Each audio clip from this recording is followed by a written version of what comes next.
Hey, Kyle's Wonderful here again with another wrestling review. This time it's NJPW G1 Climax 32, Night 4 from July 23rd, 2022, live from Tokyo, Japan at Ota Ward.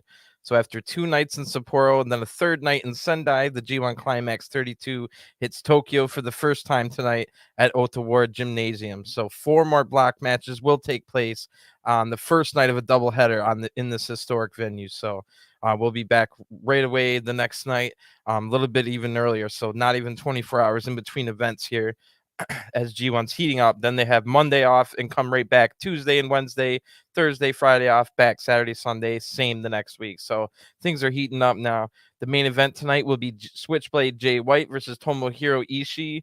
And that should be a great match. Those two have a rivalry going on that we'll talk about more when we get to the main event. Also in league matches tonight, we'll see Yoshihashi versus Shingo Takagi, Chaos versus Chaos when Okada fights Yano, and the other league matches an interesting styles clash between Zack Sabre Jr. and Aaron Hanare.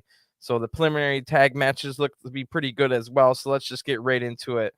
Our opening match of the evening sees a preview of Goto's August 2nd meeting with KENTA. So while Finlay also is going to get a chance to get his hands on future D-Block opponents, Juice and El Phantasmo. So I think the next match for Finlay is Juice. After Sho got himself involved in the first league match for Finlay this past weekend, Finlay's in a foul mood. He's going to be looking to take out his frustrations here on other Bullet Club members or like teammates, so former friend and partner Juice is his next target on Tuesday, yet with Juice riding high after his opening win, a shocking win against Shingo, as well as Kenta and ELP are also going to be making their statements here in this match here. So after losing Kenta and ELP lost their first matches, so everybody's kind of coming in with some stories here. Other than the young lion Oiwa will be the one that teams with Goto and Finlay to take on El Phantasmo, Juice Robinson, and Kenta. So first music we hear of the night after the opening video is Bullet Club. It's the DX ripoff song with the bullet, bullet, bullet. ELP and Kenta come out now with Juice followed behind, displaying the U.S. title that is not his, but he's the title holder. If you catch my drift, Juice gets on the microphone, of course, says he's the IWGP US champion, not Will Ospreay. So that gets Juice. I mean, I get that you're not supposed to like Juice Robinson. He's a heel. He doesn't want you to like him, but man, he's just kind of more cringe than anything these days. The kind of guy that you would be like, oh, I'm not. If your friends watch wrestling and then he's doing his shtick, you're like, oh gosh. Anyway, Juice doesn't really sound like a tough guy, and him acting tough isn't really clicking in my head. But like I said, it's probably what he's trying to do. He's probably trying to make us not like him. So Goto's great music, epic music hits. He comes out with Oiwa and Finlay, and they should have had this team come out first so that Goto's music could have ended the night before or the previous event on Wednesday, and then opened with this one on Saturday with Goto's music. So I would have done that just for the whole he ended one show, started the next show kind of deal. But anyway, Kenta has been looking for a staff or his like walking stick recently. So Kenta's now staring down Goto's staff, which is really funny. Before the bell even rings now, Finlay leads everybody out in an early attack. Finlay, of course, goes after Juice while Oiwa and Goto take out ELP and Kenta. They brawl on the outside of the ring. So pretty good idea by Finlay here. Jump them before they jump you. Always a good way to do things. So Juice turns this around right away and hits a headbutt and then swearing a lot, cussing up a storm. Finlay charges back with some forearms and then rolls up Juice. Juice gets out of it, but eats a big leg lariat from Finlay. The crowd's loving this after the big they still wish it was Finn Juice as a tag team. So they're definitely blaming Juice for breaking up that tag team. Juice catches Finlay now, but Finlay's able to avoid any damage and hit a nice drop kick. Juice bails out of the ring and ELP checks on him as they talk trash to Finlay.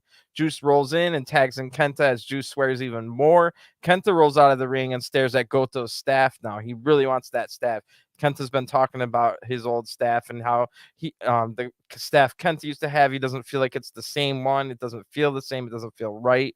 Now he's looking for like a new staff. So I guess that's a little storyline in the background with Kenta. Kenta's got so many little storylines in the background. Anyway, Goto tags in now and takes it to Kenta for looking longingly at his staff.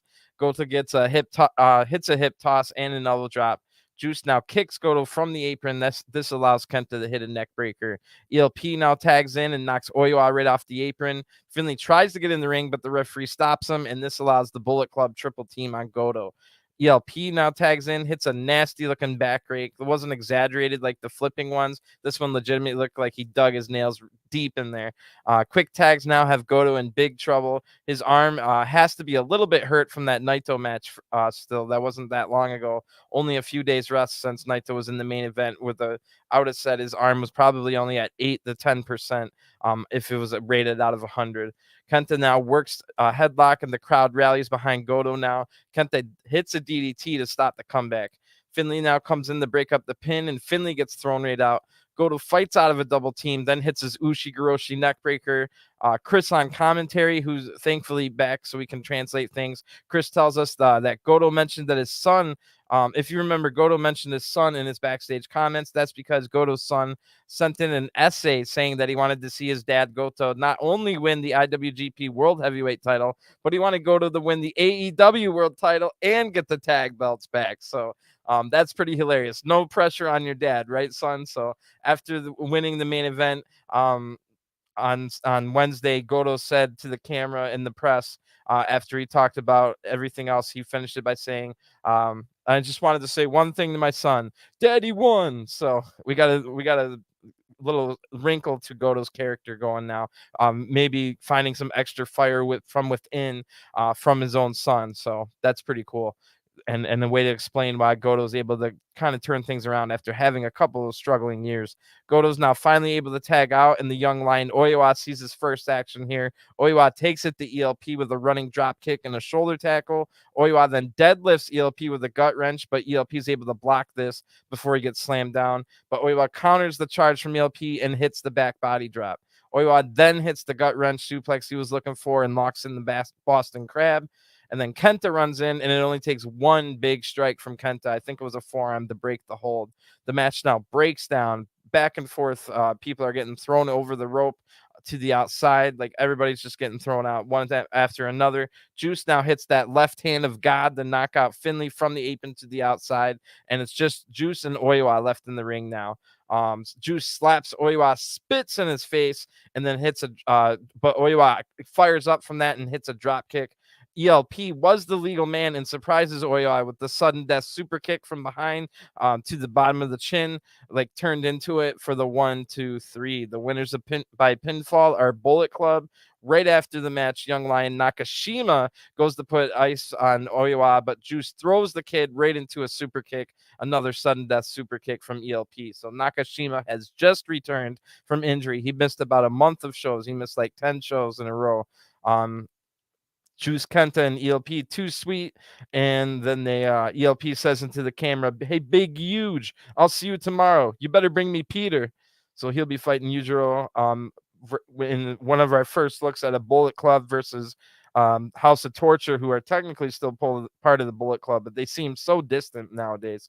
Yujiro being almost an original member of Bullet Club, one of the longest tenured members, so that'll be an interesting one. Of all the people from House of Torture, Yujiro's the one that kind of fits in the Bullet Club the most. The rest really don't. I don't see Dick Togo, Evil, and Sho as really being Bullet Club type guys per se. Meanwhile, Yujiro's always been. Kenta has his new book that just came out, I think, today. So if only available in Japan, unfortunately. So hopefully that changes. This gets translated. Maybe we can buy it online, because I would definitely like to read the Kenta book. Oh my God. Imagine Kenta narrating his own Audible book in English for us. Whew. It would be hilarious. So let's move on to the second match. It'll be a rematch from Wednesday's event. It'll be TMDK Bad Dude Tito and JONAH versus Team Filthy, Royce Isaacs, and Tom Lawlor. We were also told by JONAH in the backstage comments that this tag team within the stable TMDK, the Bad Dude Tito and JONAH tag team, is called K9 Connection, because it's the top dog JONAH and the big bad wolf Tito or something like that. So for the second G card in a row, it's going to be JONAH and Bad Dude Tito versus Team Filthy and in Sendai. On Wednesday, Isaac showed his incredible power as he muscled up top dog JONAH for a mammoth suplex. That looked great, but eventually he fell to the Black Forest powerbomb. And then before Lawlor finally makes his G1 debut at Kurikan next week, he wants to get back on the winning track here. So Lawlor was one of the people that unfortunately had to wait like 10 days for his first G1 match. But for all the people that could have had that happen, this was Tom Lawlor's first time ever in Japan. So it gives him a time to acclimate and have some of these matches in the preliminaries while he's also adjusting the life in Japan and stuff like that. So that's actually going to work out really well for Tom Lawlor, I think, because even though there were some other people that were making their debuts, I think Tom Lawlor is the only one that's just now making his debut in Japan, this first time in Japan. So this is the first night of G1 events after 3 others where Tom Lawlor did start the show on the other 3. So he gets to come out in the second match now. He's working his way up, and he comes out with Team Filthy teammate Royce Isaacs. And if you were to just look at them, they kind of look like jabronis with what they're wearing and stuff. They're both pretty great. I like both these guys, but they definitely, it's weird how their look is one way and their skills are another way. So anyway, JONAH and Bad Dude Tito come out next wearing fur in the hot Tokyo summer. That's ridiculous. So the announcer, but that goes with their canine connection gimmick here. They're both top dogs or whatever. So the announcers talk about both Billy and Bart Gunn, but in separate instances, which is kind of weird. I'm guessing the Billy Gunn thing got brought up because they had already talked about Bart Gunn, but it was a separate conversation. That was funny. Anyway, Tom Lawlor does his little dance to take his small Daisy Dukes off to reveal even smaller, tighter Daisy Dukes, which is always pretty funny, even though it's the same thing over and over. It's like I get a chuckle out of it every time. Tom finally starts his G1 Tuesday against Lance Archer. That's going to be a great match. And on July 30th, Tom will face JONAH in a league match. So we'll be previewing these guys for the second time. They've got a match on July 30th. JONAH will start the match with Tom, so we'll preview that again. JONAH goes for a gives a clean break, I should say, but then throws Tom using a size advantage right away. If you don't know, JONAH's about 400 pounds. Tom then tries to stick and move instead, and he baits JONAH in, looking for and locking in the rear naked choke. But JONAH just walks over, grabs the ropes to break the hold, and JONAH blocks another move with this side. So Tom just tags out. He's like, man, what do I do against this guy?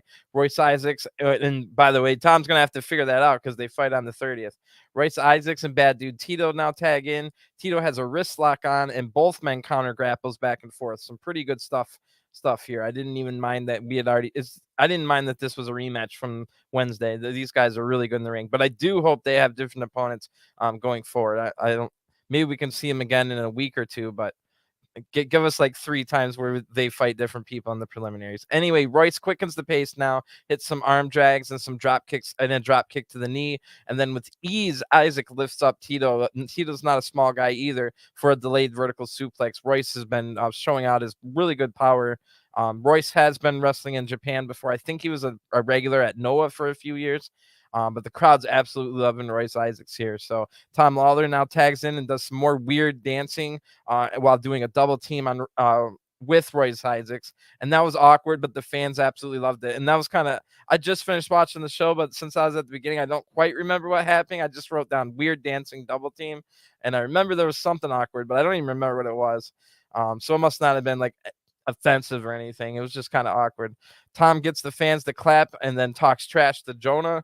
Tito's in big trouble with another tag and a double team, but Tito is able to fight off another double team and hits a nice looking Blue Thunder bomb for a 2 count.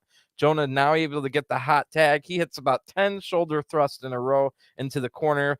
But at the end, they really didn't have any power behind them. Bad looking move behind those shoulder thrusts. JONAH then hits a nasty forearm to the back of Isaac's head. The crowd likes it. Tito now tags in, hits a nice slingshot senton like Eddie Guerrero used to do. JONAH now back in and hits a rolling running splash to a seated Isaacs. That was a great looking move right there. Royce then hits a knee lift and a deadlift German to the 400-pound JONAH. We saw that on Wednesday as well, but it's still amazing to see here. Just such a big 400-pound guy to be deadlifted. Tito and Lawlor now tag in, and they have a great striking exchange here. Tom wins the exchange easily, however, and hits about 10 knees to the face in a row of Tito. Tito then hits a jumping kick and I mean, Tom hits a jumping kick and Dolph Ziggler's zigzag. And I think he hit a zigzag earlier in the match as well, where you grab the guy from behind and slam him to the mat, back of the head first. So Tom now locks in the rear naked again, but JONAH comes in. Isaac's into battle with JONAH. Tom helps, or Tom comes to help, but JONAH runs right through a double clothesline. Right after that, JONAH gets right knocked out of the ring anyway with a clothesline double team. So that was kind of awkward how he broke right through them, but then immediately got hit anyway. Anyway, Tito then does a deadlift back suplex, but Tom gets out of it. And then Lawlor is able to hit a 1%er facebuster bulldog. That's the move that Tom was able to beat Tito with on 2 weeks ago on New Japan Strong. But Tom doesn't go for the pin. Instead, he ties all four of the bad dude Tito's limbs into a knot, and Tito is forced to tap out. So JONAH had been taken out earlier, if you were wondering where JONAH was. So the winners of this match by submission are Team Filthy. That was a new way for us to see Lawlor win.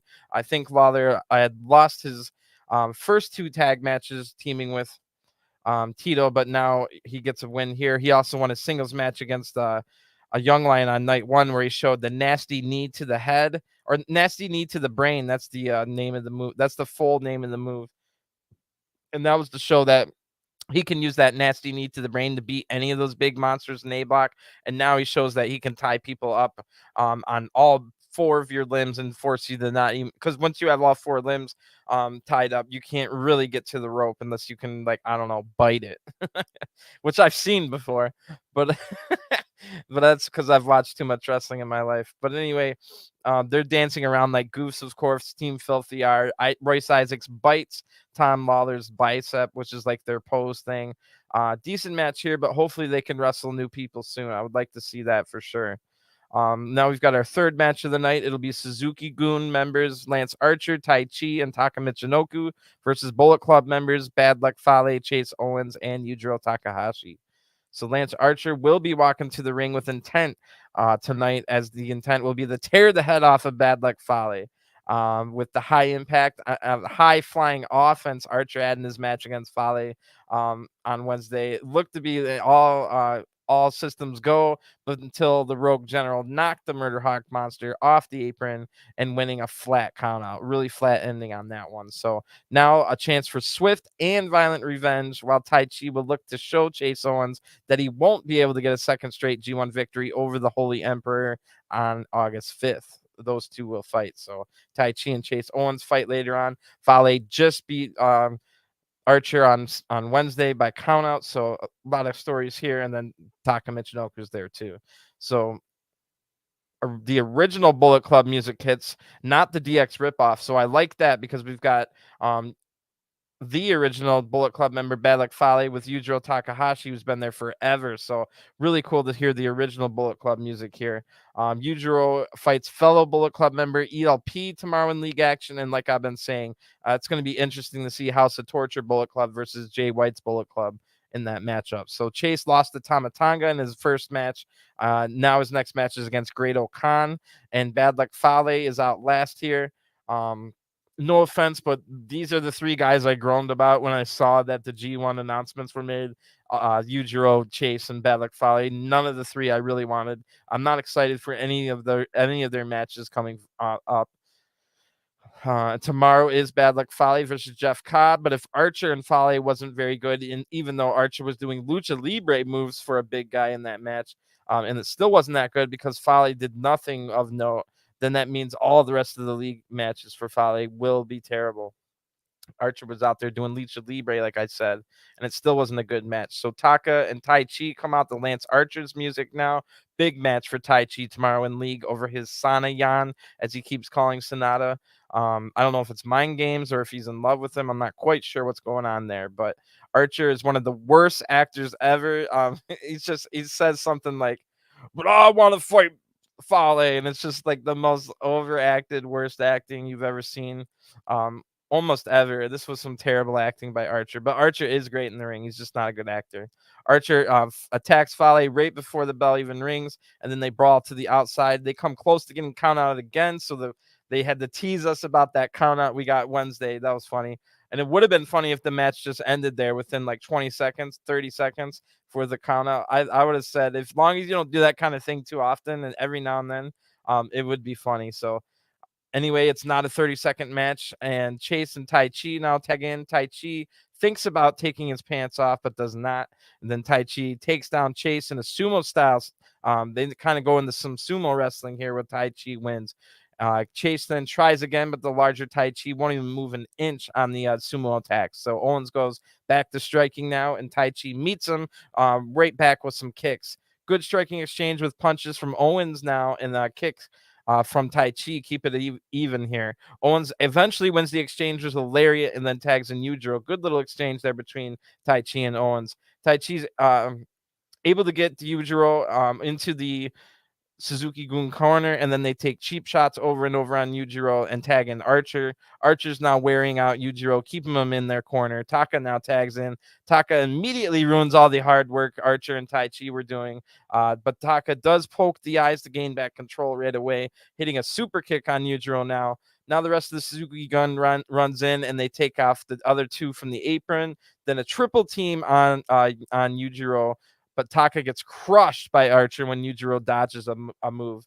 Yujiro then hits Pimp Juice on Taka for the 1-2-3, and your winners by pinfall are Bullet Club. So why would Archer and Taichi even want to team with Taka Michinoku? Like, Doki would be a better partner at this point of Taka's career. He's just totally, they were in complete control until Taka tagged in. So that's pretty funny. So our next match, it'll be United Empire, not the full foursome since Hanari's in a league match tonight. So there will be Great-O-Khan, Jeff Cobb, and Will Ospreay versus House of Torture, and it'll be Dick Togo, Evil, and Sho, since we just saw Yujiro in the previous match. So as United Empire seek to continue their G1 momentum with Aaron Hanari tonight against Zack Sabre Jr., they will be favorites to pick up another morale-boosting win in the six-man bout against House of Torture, who have been beaten like a drum in preliminary tag matches on this tour so far. But Yujiro, thanks to the show, fared better in his first league match in Sendai this week. So the House of Torture with a little momentum out of that. Amongst the latest starters and one of the last people to start their G1 along with Tom Lawlor is Evil, and he'll make a similar start at Kurikan Hall next week to start his, or he'll look for a similar start, as in getting a win with Sho with the wrench. House of Torture now come out first, followed by United Empire. No 8-man tag, like I said, since Hanari's busy. Dick Togo wants to start the match with Jeff Cobb, which is weird. So Great-O-Khan is just laughing his butt off on the outside. So Togo wants to test the strength. This makes him laugh even more. Cobb acts like Togo was too strong, but then Cobb, of course, just pressed down to win the test of strength. That makes Evil and Sho run in to attack Cobb from behind, and Cobb just gets rid of them both and surfs on the back of Togo.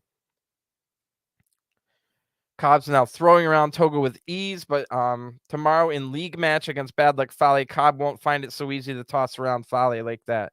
Ospreay now tags in, and a 6-man brawl breaks out here. And of course, House of Torture win this brawl as they always do. They take control. The ring announcer Abe takes another nasty bump from someone getting thrown into the barricade. Abe takes a nasty bump like every night.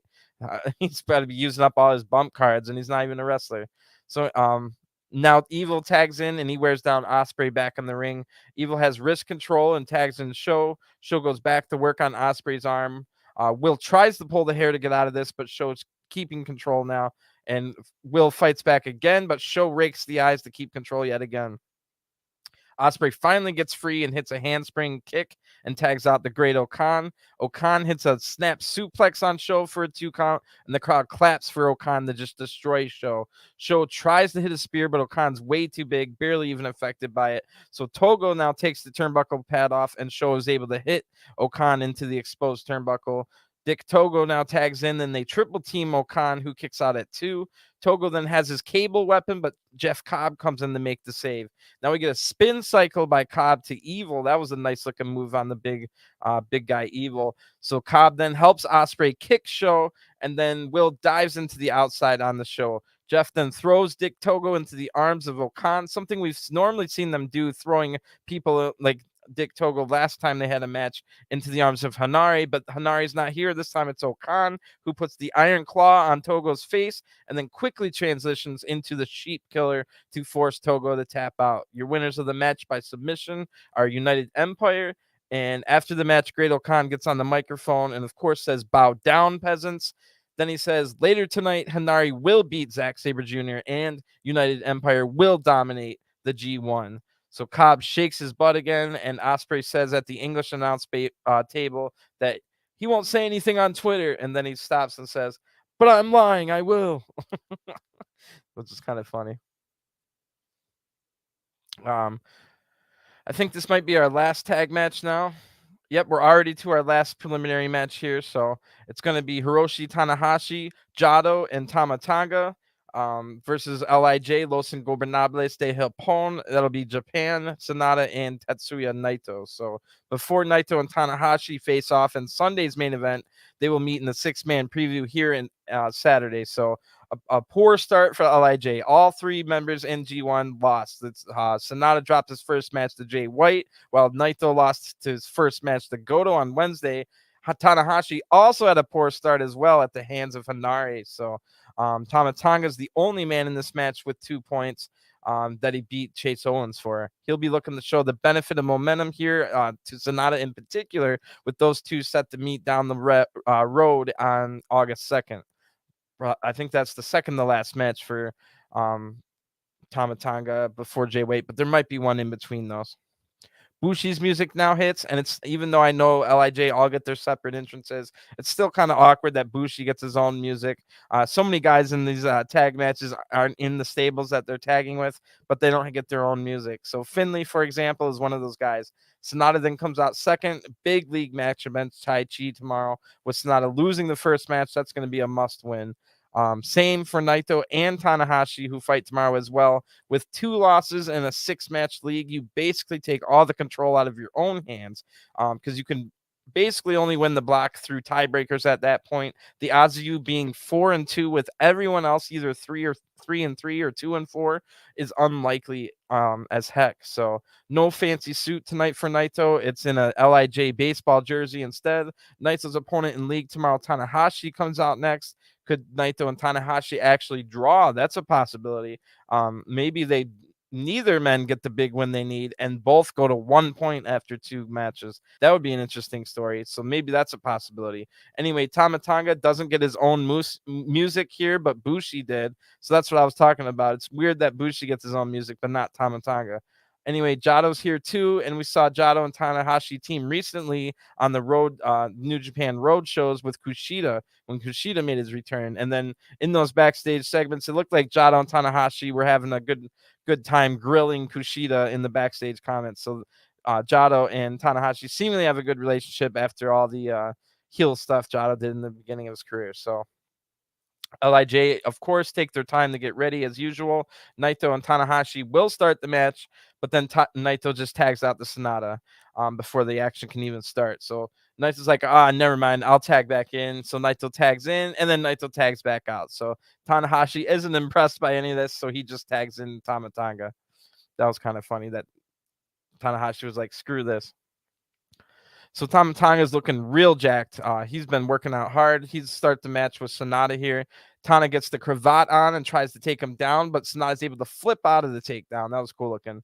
Tama then's able to take down Sonata right after that, and Tama tries to put the Paradise Lock on Sonata himself, but Sonata blocks it. Sonata gets up, tries to hit the stun gun, so each person is using each other's moves. Tama blocks the stun gun and then hits a nice drop kick. Tama gets wrist control and then tags in Jado. Jado works on that arm that he was given to him from Tama and tags in Tanahashi as well. Tanahashi works on the arm of Sonata again, now tags in Tama, but Sonata reverses an Irish whip and then Bushi trips Tama Tonga. So LIJ will play the heels in this match. Naito goes after Tanahashi on the outside now and locks Tanahashi in a head scissors. The arm and the neck of Tanahashi are trapped, and he is trapped in that for 30 seconds to a minute, a long time here. So nice stuff here from Naito. Like, why would he actually care about this match, the current match going on at all? Excuse me. Why would he care at all about this match right here? All he cares about is G1. So he did the same thing to Goto. He really hurt Goto's arm in the 2 preliminary matches they had before Wednesday's main event. It didn't work out there, but it almost did, and it should have. It just was kind of a fluke that Goto was able to fire up out of everything and win. But here, Naito puts Tanahashi in this head scissor, arm trap, neck trap thing. And now Tanahashi will be hurt going into tomorrow's match against Naito. So Naito seems pretty happy with the damage and wanders back over to the apron. Bushi, meanwhile, is wearing down Tama in the ring, and the crowd rallies behind Tama Tonga, who's a big-time hero of the crowd nowadays. Sonata now tags in and hits knees to Tama's face with the cravat. Good move there. Naito now tags in, and Tanahashi's getting back up the apron. He wants in, so Naito hits the combination cabron, and Tama is in control. Tama's in trouble now, I should say. Tama starts the fight back, but Bushi runs in. So LIJ, like I said, definitely are the heels in this particular match. Tama fights off the double team and then tags in Tanahashi here. Tana hits a forearm on Naito, then a dragon screw leg whip on the over the ropes on Sonata. Sonata looked like he was about to come in. We saw that same thing happen earlier in the G1 to Sonata. Then Tanahashi hits the drop kick to the back of a seated Naito. That's one of Naito's signature moves. Pretty cool to see Tanahashi use it here on Naito. Naito's able to block a dragon suplex right after that, then reverses a few times until Naito is able to slam down Tanahashi. That last 5 seconds of action I just said was pretty sloppy, really super sloppy from two of the greatest of all time. It happens. It's no biggie, you know. Naito then tags out the Sonata, and Tanahashi goes for a sunset flip, but Sonata is able to block it and goes for the Paradise Lock now. Tanahashi blocks that too and hits that nice dragon screw leg whip, same one he hit on Sonata earlier. So Jato's now tagged in, and they triple team Sonata. Sonata's able to kick out at 2. Jato's now tuning up the band like Shawn Michaels and then tries to do the Randy Orton punt kick, but Sonata dodges it. Naito's now in, and Tama Tonga is too. Naito takes him out. Tanahashi comes in, takes out Naito with the twist and shout. Jato and Sonata now reverse each other a couple times. Then Sonata locks in the skull end, and it is over. Tap out for Jato. The winners by the match by submission are Los Ingobernables de Japón. Decent match here. Overall, the preliminary tag matches weren't as good as maybe the first 3 shows were. For example, on Wednesday, some of the tag matches were better than 2, maybe even 3 of the 4 G1 League matches on the same night. But Naito and Tanahashi have a stare down here. That match tomorrow is going to be wild. Both men will be desperate not to lose, which tells me maybe we'll get that draw just to have it even weirder storyline going where they have each guy has 1 point after the first night. I think that would be a wild story, but either way, we're guaranteed to have a really good story based match tomorrow night. Naito versus Tanahashi, 2 of the all-time greats. So let's see if Shingo can also get LIJ on the board with their first win out of 4. This will be the LIJ's 4th League One league match, and later on Shingo has a league match for G1. So now we have our intermission time before we get to the 4 block matches, the league matches. So we'll just skip through intermission. Nothing happened there, nothing of note. Let me just have a quick drink though. But yeah, not too bad on these tag matches. I will mention I do a separate video for the backstage comments. If you can find all the backstage comments translated for free, but if you're not the type of person that likes to read subtitles, I make a video. It also cuts down the time. My videos of saying what they say are about 18 minutes long, and it takes about 30 minutes to watch the version they give you.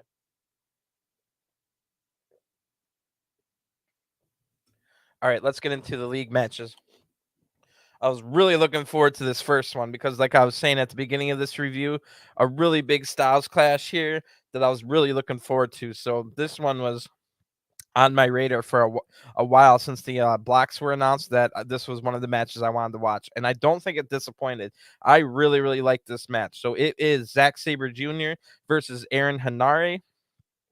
Both Zack Sabre Jr. and Aaron Henare got their C Block campaigns off to the best possible start against 2 of their former mentors and senpais. Zack Sabre Jr. submitting KENTA, while Henare pinned his one-time partner in Hantai and Hiroshi. That was Hiroshi Tanahashi. So Henare especially, it was a transformative win for his career at large, but to his attitude in this tournament in particular.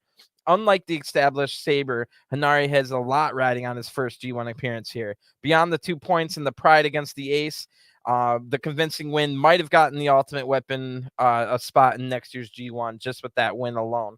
So will that be enough for him, or will he be driven to now try to win the block, which of course everybody should be. So With the Ultima full Nelson at his disposal, could he submit his submission master here? Which is definitely one of the big stories of the match.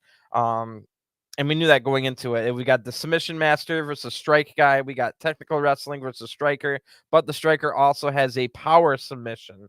Not good at submissions himself necessarily. Catch can like Zack Sabre Jr. is, but if Zack Sabre Jr. gets caught with that Ultima weapon, A, is it going to be a quick tap out, or B, is Zack Sabre Jr. going to be able to use his technical expertise to just get out of any submissions that Hinari might have, including the full Nelson, or will Hinari be too powerful? So all of that tells me that I was super excited for this one. Maybe another upset win here for Hinari, or will it be a masterclass in grappling from Zack Sabre Jr.? Either way should be good. And I know I look at the time, we're less than 90 minutes into the show, and we've already finished intermission and stuff. So just the 4 league matches left. So there's definitely a chance we might get some good G1 matches tonight. And this might be the makeup for the terrible league matches on Wednesday. So I will say I did like the G1. Now that I've watched them all, I wrote that before the G1 matches started tonight. I do agree with what I was writing there. It was some good matches tonight. I did like the G1 matches. Good stuff. Make sure you watch them. So Hinari comes out with his really cool, intense music. He's got a good look to him, too, looking like the Matrix lately. And then I'm not even quite sure how this match is going to look. Will Zack Sabre be selling a lot? Will it be a striking fest? Will it all be grappling? I have no idea. That just adds to the drama here. When Zack Sabre Jr. gets to the ring, he gets right in Hinari's face, not backing down a bit to the larger man, which is cool to see. I love that Zack will not be intimidated. When you can use your technical skills to even the odds, no matter how much smaller he is than his opponents, he always has the confidence that he can beat him. So Hinari blocks a leg pick right at the beginning when the bell rings here, and then is able to get to the ropes. It looks like Hinari is content with some grappling here, maybe the feel out Zack Sabre. Hinari overpowers Zack, but Zack dodges the next attack. Then Zack makes a mistake by charging at Hinari and he eats a big shoulder tackle from the big guy. Hinari does not want to take it to the mat. Zack was trying to keep it on the mat after that. So Hinari deadlifts Zack right up off the mat for a vertical suplex. Zack Sabre Jr. now rolls over to the apron to bait Hinari over there. Hinari makes the mistake of going over there and gets wrapped up in the ropes for leverage within a submission hold. Of course, the referee forces this to break, but Zack Sabre Jr. is now in control off of this. Zack is trying to bait Hinari into swinging wildly and to expose his limbs here, but Hinari does not take the bait here and takes control. Hinari takes control. They have a striking exchange now. Hinari fakes low, then goes high with a really big punch that rocks Zack Sabre Jr. That rocks Zack a lot. Like I said, Zack needs to be careful about the striking here. Hinari then is down control, and he hits a move, some moves like body punches and stuff to wear down the stamina of Zack Sabre Jr. and attack the ribs. So Hinari locks in the legs and then hits some more kidney punches to the exposed ribs here. And Hinari goes from an STF right into a curb stomp. So Zack is going to really have to try and avoid any more big shots like that. We get a cocky pin with the crown hand sign in the air by Hinari.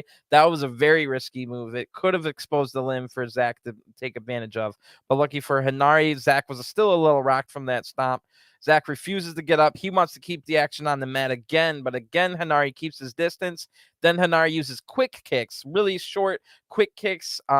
They don't have a lot of power behind them, but it was very smart. If Hinari goes for a more powerful quick, it would be a lot easier to grab for Zack Sabre Jr. to put a hold on. So the kicks were starting to add up, so that forces Zack to get up off the ground.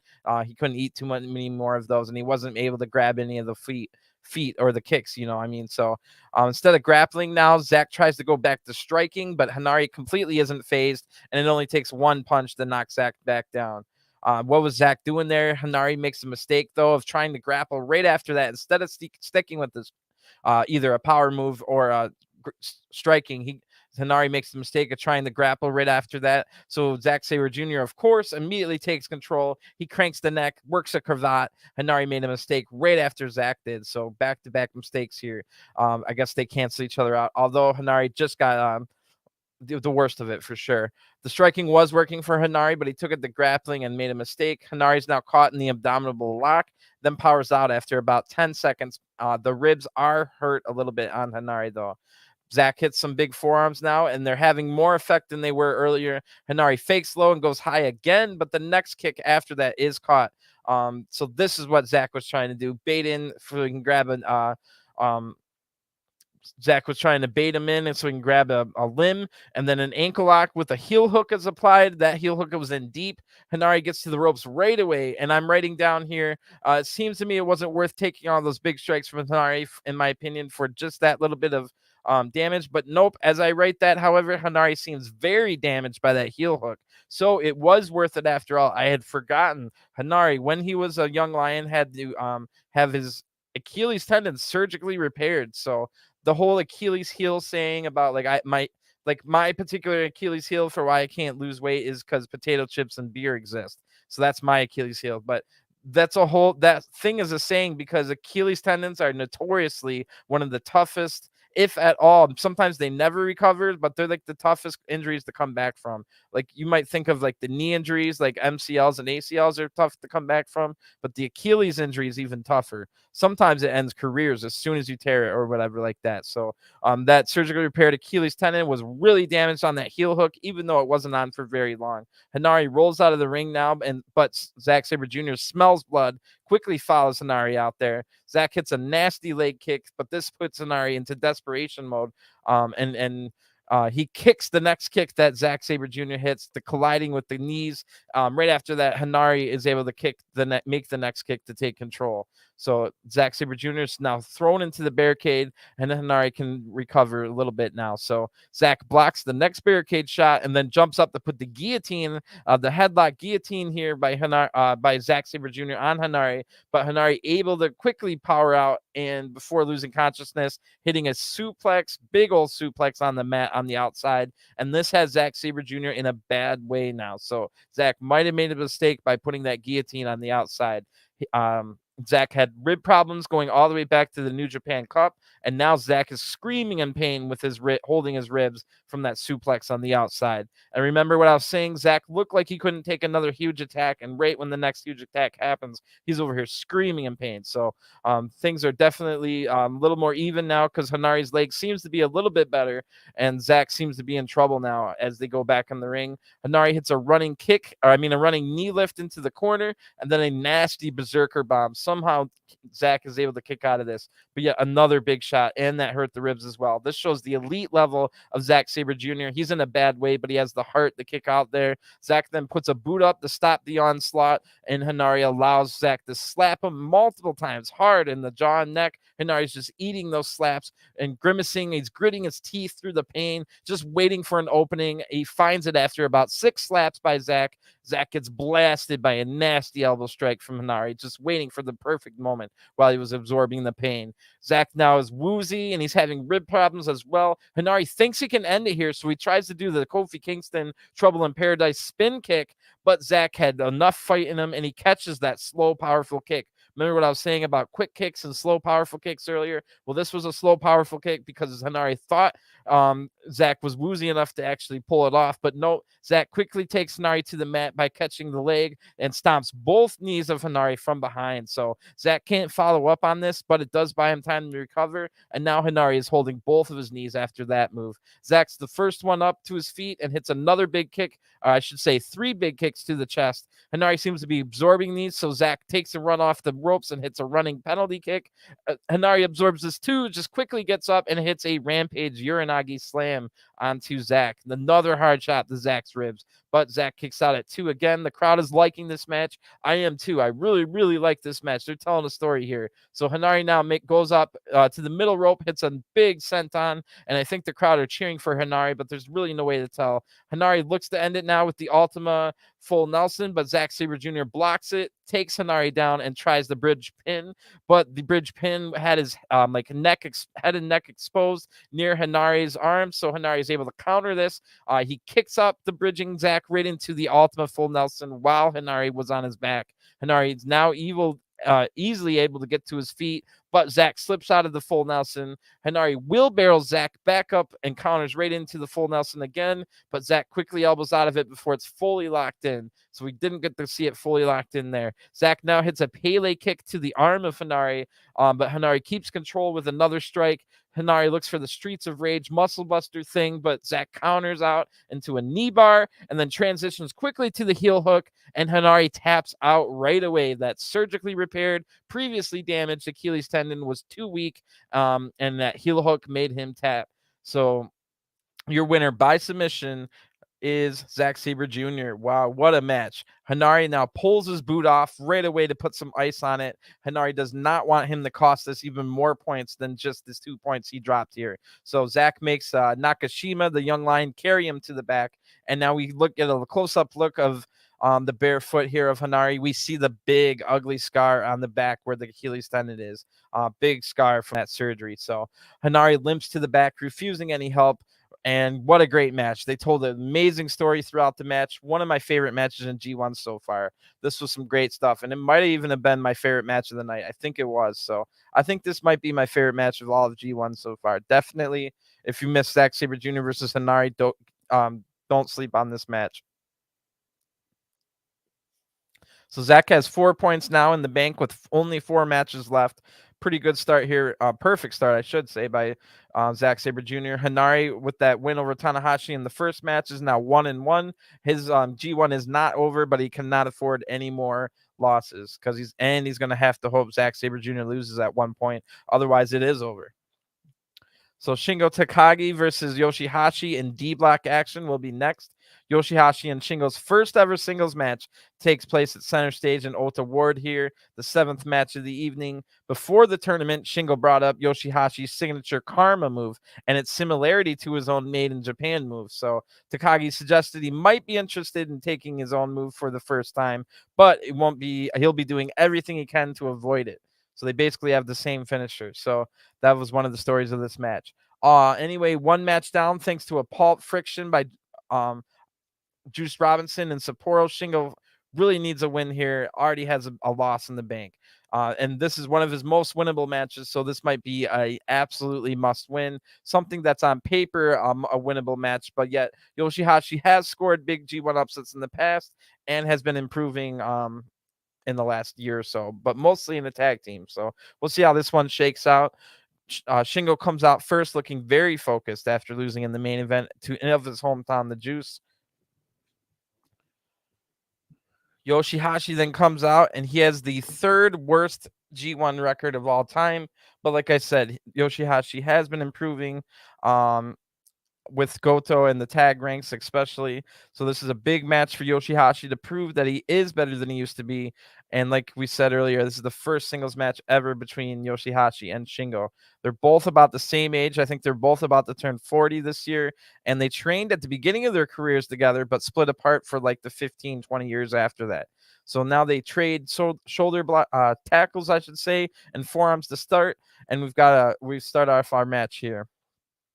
A little bit of a feeling out process between the first time combatants here to test each other's strength and whatnot, and will, and how hard their hits are and things like that. Yoshihashi then throws Shingo out of the ring and hits a drop kick while holding onto the ropes, going out to the ring himself onto Shingo's face. Yoshihashi tries to suplex Shingo back into the ring from the apron, but Shingo blocks this, then hyperextends the arm of Yoshihashi. That looked pretty painful. And then Yoshihashi gets thrown out of the ring at that point. Shingo is not rushing his attacks whatsoever, just keeping a really calm pace. Shingo now goes for more arm attacks and throws Yoshihashi into the barricade. Shingo pumps the crowd up because they were a little bit quiet. This gets the crowd to get loud now, and they were for the next, like the rest of the match. So good job by Shingo there to get the crowd loud. Yoshihashi's now in a bad way already, holding onto his arm. Shingo's in complete control and easily hits a vertical suplex as if it was a training match or something. So Shingo then makes a pin, and he can't trap the arm. I mean, he does trap the arms on the way on the kick out. So Yoshihashi's now screaming. Remember, his arm's already in trouble, so he gets to the ropes to break the hold, but still screaming here by Yoshihashi. Shingo stays on that arm and locks in the Cobra twist now. And Yoshihashi's able to hip toss out of this, but he's in a bad way. Shingo stays on the attack, and Shingo lets go of the arm to run the ropes, and this was a mistake. Yoshihashi hits a drop kick to the knee now, and this buys him time to recover. And this is the point in the match where Yoshihashi would normally go tag in Goto, but this is a singles match here. So Yoshihashi has to just grin and bear it. He's able to get up and hit the Headhunter Blockbuster. So this buys Yoshihashi even more time to recover after he got destroyed in the beginning of the match here. Yoshihashi quickens the pace once he gets back up. He hits a neck breaker. The crowd seems to be behind Yoshihashi on this one. But again, it's always hard to tell with the just clapping crowds. Shingo fights back now with an elbow and a lariat, and this allows Shingo to recover a little bit. Shingo's limping a little bit, and Yoshihashi has a bad arm. So bad leg for Shingo, bad arm for Yoshi. Great looking spinning neck breaker by Shingo after this. Transitioned into a suplex attempt. Shingo fires up the crowd again here, and both men get to their feet. Now a chopping battle is won by Yoshihashi. Yoshi has pretty good chops. Shingo hits a nasty snap body drop suplex. Look, just ridiculous. Yoshihashi gets right back up though, hits a lariat. Shingo gets right up, hits a big lariat of his own. Yoshi gets right up, hits a dragon suplex, and again Shingo gets right up and hits a sliding lariat. What a great flurry of action that was. The crowd's going crazy now. Both men are down, but Shingo's up first. He puts Yoshihashi up to the top rope. Shingo then hits some quick headbutts, then grins over to the camera and the crowd before hitting a superplex. Shingo seems a little bit hurt himself on that one, but both men are eventually to their feet. Shingo blocks a karma attempt, which is the same as the Made in Japan, but Shingo then hits Made in Japan, and they are basically the same move. So Yoshihashi is able to counter the last of the dragon with a backstabber right after that, and then both men are down now. So the crowd wills them to their feet. Shingo blocks a chop here and hits multiple forearms. Shingo blocks another strike and hits a huge kick.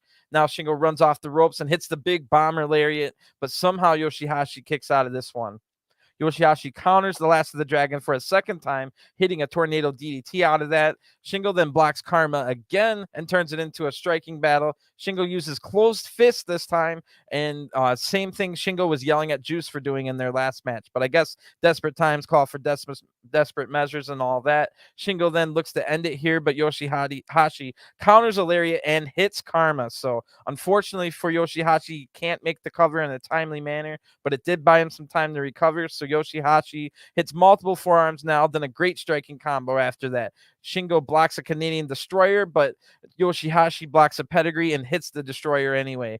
Yoshihashi then hits Kamagori, the Northern Lights brainbuster, but somehow Shingo kicks out of this. Then Yoshihashi hits the clothesline from hell straight out of JBL's playbook, but Shingo counters a move right after that into a great looking pin, and that gets the 1-2-3. Wow. The winner of the match by pinfall is Shingo Takagi, and Yoshihashi's up first. That shows you how close Yoshihashi was to winning. He's up before Shingo is. And that pin is one of the pins that Shingo learned during the KOPW battles with Taichi. So all those weird gimmick matches in the KOPW trophy actually helped Shingo win a G1 match. So that's pretty cool. Shingo prevents himself from going 0-2 and now has 2 points. That was Yoshihashi's only his first match, so he's 0-1. Really, really good match here. Another one that you guys should definitely watch. Yoshihashi has been improving for sure. And I would definitely rather watch a Yoshihashi match than like any of those guys in the Bullet Club match earlier with Bad Luck Fale, Chase Owens, and Yujiro Takahashi. That's for sure. So Shingo lost his first match, but barely won this one. So does that mean that Shingo's going to get progressively better and better? He lost the first one, just barely pulled away with the second one. He's going to have a tough match the next time, then maybe kick the ass of the next guy all the way and so on. So we'll see how it goes. Pretty good stuff. Good storylines going on. We've got speaking of storylines, we've got an all chaos affair next. It is Toru Yano versus Kazuchika Okada.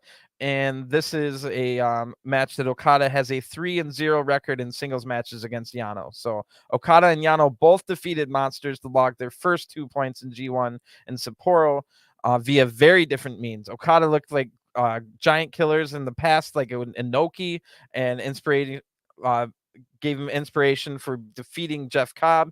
But Yano hit a low blow on JONAH and won via countout. Still upset about that one. So 2 points are 2 points. And now Chaos Derby of A Block will see Okada take on Yano. The situation has occurred several times before G1 Climaxes in the past and New Japan Cup in 2013. But Okada has always remained a step ahead of the innovative Yano. So what fight will the Ringmaker bring out for the producer, or could Yano have a new trick up his sleeve? Let's find out. So Yano comes out first, And as mad as I was about Yano and the Jeff Cobb match, I did like the throwback Yano to the vicious Yano we saw in Great Match Heel in the tag match on Wednesday against Okada. So hopefully we get that Yano tonight. And yes, Yano comes out wearing a Great Bash Heel t-shirt instead of a Chaos t-shirt. That means we'll get the old Yano here, the one that's vicious and not a chicken-ass heel. So Okada's out with a peach-colored robe, looked pretty good. Yano attacks Okada, of course, right before the bell even rings from behind. That's the kind of Yano that we're getting tonight. So the bell rings. Okada's fired up now. He hits some big strikes on the Yano. The bra spills to the outside, and Yano is in his element on the outside here. So Okada gets sent into the barricade twice and gets hit in the back with a chair from Yano. Yeah, but Okada is able to reverse the third barricade shot and sending Yano into it. Okada now hits big strikes on the outside as the referee starts the count. Okada sets up a chair, sits down Yano on it, hits a couple forearms, and it looks like Okada's going to running attack onto the chair on the Yano, but Yano hits a drop toe hold. Okada goes face first into the chair. Okada just barely avoids count out here. The getting into the ring at a 19 count. 20 would have ended the match. So Yano takes now takes the turnbuckle pad off and sends Okada right away into the exposed turnbuckle. Yano then takes his wrist tape off and wraps it around the throat of Okada, and the referee has to stop this. The crowd's now rallying with an Okada clap, like Okada, Okada. Okada then hits a neck breaker and buy time to recover. The crowd then wills Okada to his feet first here. Yano eats forearms and a running back elbow from Okada. Okada hits another back elbow into a DDT now for a 2 count. Okada does not look impressed by Yano so far. Yano hits a Manhattan drop into a slingshot that sent Okada right into the exposed turnbuckle yet again.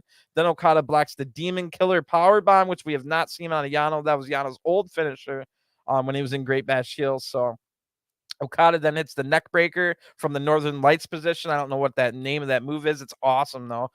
Okada then hits a scoop slam and then goes to the top rope for an elbow drop. Rainmaker pose, but Yano counters the Rainmaker attempt and hits the big Demon Killer powerbomb. Okada kicks out of this just barely. This makes Yano mad. Yano goes to get the chair. He brings it in the ring. Red Shoes is the referee. He pulls the chair from Yano. Yano shoves the referee down, but Okada is able to counter. Looked like he was about to get power bombed onto the chair, but Okada DDTs Yano's head right into the chair that was on the bottom of the ring or on the floor of the ring. Yano's now dazed big time by that one. Okada slides the chair out of the ring to get it out of here, then locks in the money clip, but Yano's able to get out. Okada now hits a lariat. Then Okada fires up looking for the Rainmaker lariat, but Yano spits something into Okada's eyes. I'm not sure if that was supposed to be water or that disinfectant stuff or what, but Okada then keeps fighting. It didn't seem to affect him very much. A roll-up by Yano almost beats Okada. So Okada almost lost by roll-up, almost lost by count-out, almost got hit with a chair, but keeps avoiding these moves. Okada's now able to block a low blow attempt, keeps avoiding these moves again. Okada hits a drop kick, and then both try for Rainmakers, but miss. But Okada hits a backbreaker and locks in the money clip. Yano forced to tap out. The winner of this match by submission is Kazuchika Okada, and Okada grabs the chair, stares down Yano, and Yano magically turns back into the scared chicken-esque Yano that we all know and hate recently. So. And then Yano says, I don't know what I was thinking. And Yano begs for forgiveness. Okada ends up shaking his hand. The two move on with their lives. So this match was fine. The 2 matches before it were way better. Nothing offensive about this match. Anytime Okada's in there with anybody, it's going to be at least like average to above average, even if the other guy's bad. Like Okada can get a decent match out of Fale even. So it's main event time, and this should be an epic match, and it was a really good match. So let's get right into it. It's Tomohiro Ishii versus Jay White. Singles match record is 3-1 for Ishii. So that's the big story going into this match. Ishii has the singles match record over him, over Jay White. 3 wins to 1 for Jay White. So our main event tonight could turn out to be a critical match for B Block as Ishii takes on Jay White. The Stone Pitbull and Switchblade have met in 2 of Jay White's 3 G1 climaxes, and each of those times Ishii has been able to beat Jay White. This was seen most prominently in 2020 when the current IWGP World Heavyweight Champion was on the doorsteps to his 2nd consecutive G1 Climax final. Despite the best efforts of White to dismantle Ishii's knee and Goto interference, a vertical drop brainbuster would seal Switchblade's fate. So this loss triggered a spate of frustration and rare vulnerability from White, kind of sending the Catalyst withdrawing from the sport completely right after Wrestle Kingdom 2021. He was driven to return by the attack a brutal revenge on Ishii. So that led to Jay White's sole victory over Chaos member February of that year. And then Jay White went on, spent the bulk of the year in the USA, but Ishii would follow across the Pacific and take back the victory and the open weight title in November. So in short, Ishii has always been had the number over Jay White, especially during G1. While Jay would frequently crew about his 3-1 record over Okada before he captured the world title in Dominion, Ishii holds that same record over Jay White. So it's rare that anyone heads into a match with Jay White as the arguable favorite, but that's probably what Ishii would have to be here. A standpoint that Jay White will be eager and violently refute to put Ishii on the black bubble in the process, since he already lost the first match. So Ishii comes out first. He's looking focused as usual. Excuse me. Switchblade comes out then with Goto, of course. And Ishii said backstage on Wednesday, after Wednesday's show, that Ishii saw firsthand in America that Jay White does not need anybody's help to win, and that Jay White was only doing himself a disservice by using help when he doesn't need it. Ishii then stands in the middle of the ring from the moment Jay White comes out and staring Jay White down into his very soul. Goto looks confident, as if they've got an evil plan to beat Ishii here. That's the kind of look Goto has on his face, but it doesn't take a genius to know that that's definitely what he's thinking. So Jay White makes fun of the crowd even more for being silent. This is something Jay White's been doing ever since he got back to Japan. Jay then tells Ishii, who are you to judge me? I'm the one that has the title. So Jay goes out of the ring. He sets up 2 chairs that are outside of the barricade for Goto to sit in one and put his feet up on the other. And this is to show Ishii that Jay does not need help. Or more than likely, it's part of the evil plan we were talking about. So Jay tries to start the match with some shoulder tackles weirdly, but of course that didn't work. Ishii hits 2 massive shoulder tackles of his own. So Jay White bails the ring and tells Ishii to join him out there. Come on up, fella. Ishii does join him. Jay runs away, grabs a chair. Jay slides in the ring, so referee Red Shoes has to take the chair and yelling at Jay. So the referee's back was turned while this is happening. Goto throws one of those 2 chairs into the face hard of Ishii, and that looked pretty nasty. The evil plan has begun. So Jay was too worried about losing the Ishii again. He had to be he wasn't going to be tricked into not cheating, and not only that, Jay doubled down on it instead. So Ishii is thrown into the barricade now. This is a classic Jay White main event, super slow paced, all story. Usually they're always fun to watch, and this is another one that's fun to watch. So Jay White, if he's in the main event, it's probably going to be super slow paced with a lot of storyline, and that's exactly what we got. Ishii hits a barricade again as the crowd rallies him to fight back. Jay throws Ishii into the ring now, and Red Shoes refuses to count the pin after those cheap shots. So that's something that Red Shoes will do. He'll allow cheating to happen, but he won't make a count after that. It's a little weird, but I guess I can buy it. No complaints, really. Jay plays around now and says F you before putting a half crab on the leg of Ishii. The hold is broken when Ishii just powers himself to the ropes. Jay slides out of the ring now and uses the ring curtain to smother the face of Ishii. Then Jay yells at the referee, put this back on. Then Jay gets the cover in the ring and says, where the heck are you? Wake the cover, referee. This makes every person in the crowd laugh, and it was pretty funny. The crowd rallies again for Ishii now, who's in a chin lock. Jay transitions this into stomps to the gut. Jay hits the 2 sweet chops to the chest. This could definitely be a mistake, but Jay quickens the pace after that, and that's the mistake. Ishii hits a snap power slam, the counter charging Jay. Now Ishii goes on the attack with chops and forearms back and forth, back and forth. Jay just ate about 20 unanswered strikes, but Jay blocks the suplex attempt after this. Ishii is able to counter back and hit a Sayuto suplex, the one he was looking for.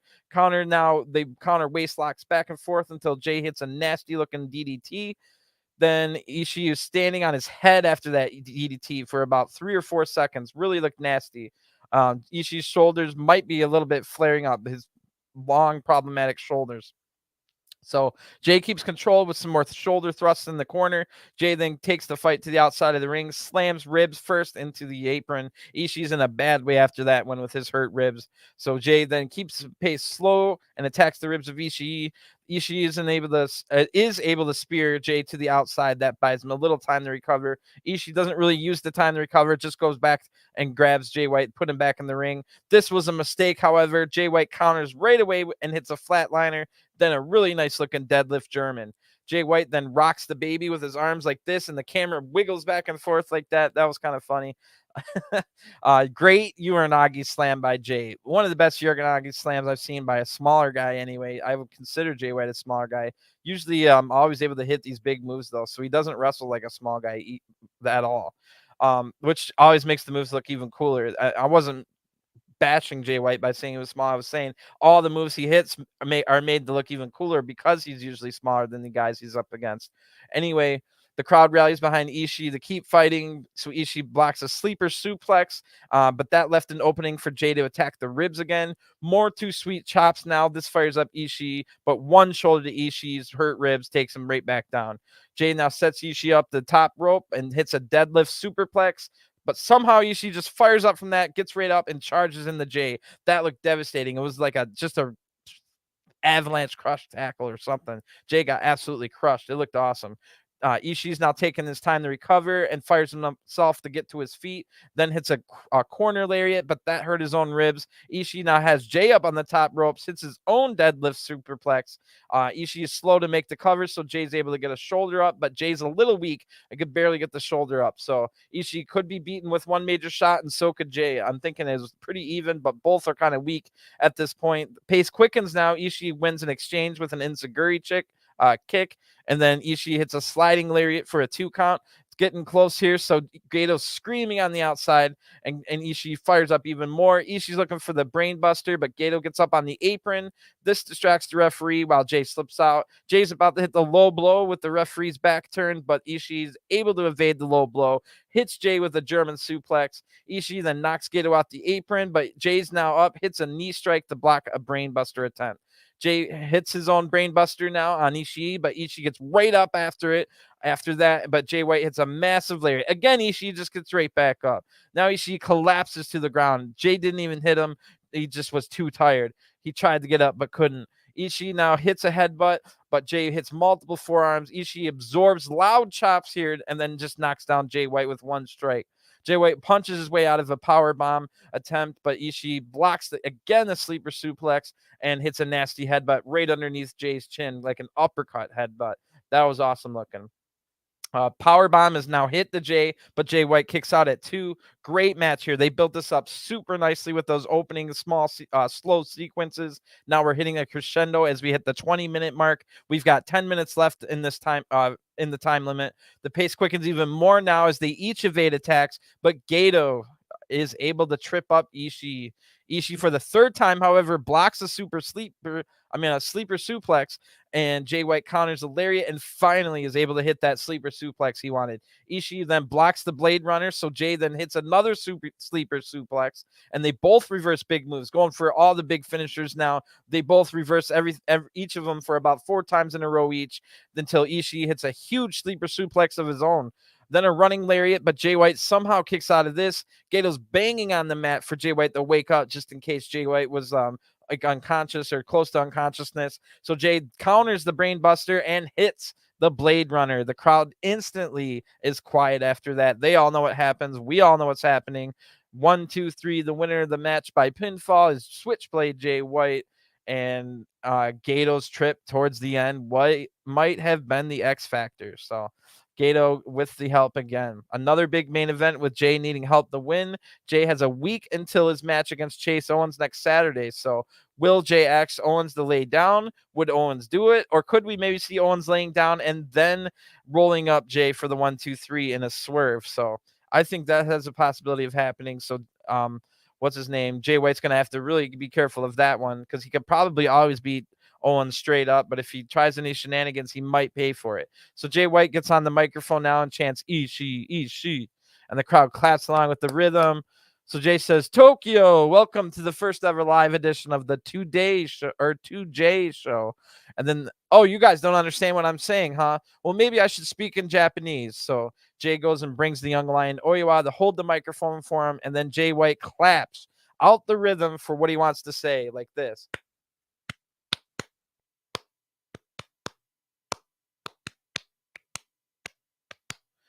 And he does this for about a minute. So what Jay White just did, he said, "Oh, you guys don't understand what I'm saying. Maybe I should speak Japanese." And what Jay White thinks is Japanese is this clapping, because all he's heard from the Japanese fans since returning is claps. He doesn't hear them talk. So Jay White claps for a minute straight in some kind of language that, or it was just, he was talking. Remember, like the Okada, Okada. So this is like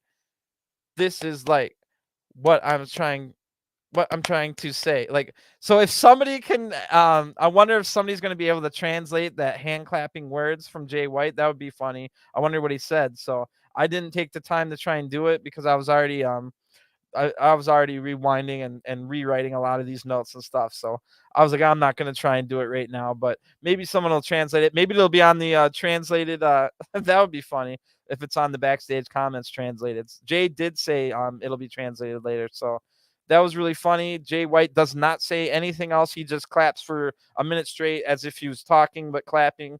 And that's his version of Japanese for the Japanese fans. So Jay White leaves. And now in the back with the press, Jay White says, "Did you not hear that? I said my piece in the ring. If you didn't understand it, you'll have to wait till the translation comes out. But I do have just one quick message. I think, Tom, we just took our friendship to another level. We have this bond. I feel it with you in the ring, and I know you do as well. That's why I honored your request to do it without Goto, because that's exactly what I just did. My good friend Tommy, I hope that I proved to you. I hope that there's no doubts in your mind, just like all the guys coming up in G1. Holy crap, you must have hit me hard because I just misspoke. I mean J1. All the guys in my block now know exactly who I am and what I'm capable of doing. Ishii, I hope that you're stone cold tough heart. You know that I am too. You will never doubt me again. We're in my era, the Switchblade era." So Jay leaves. He looked very beat up. Jay just barely got out of this match with a win, and Jay now has 4 points. So really good event overall. This was definitely more like a G1 event. I'm looking forward to tonight's event just as much. Tonight's going to be just as good, if not better, I think. That Tanahashi Naito match is going to be wild. I'm not really going to preview because I'm already at a pretty long review here, but I will try to get a backstage comments review video up for all the people that don't want to read the subtitles. I'll read out what they say in the backstage comments. So I'll get that video out hopefully before tonight's G1 starts. So tonight's G1 is 2 a.m. Eastern time. So I should be on around 5:30 a.m. with the live review tonight.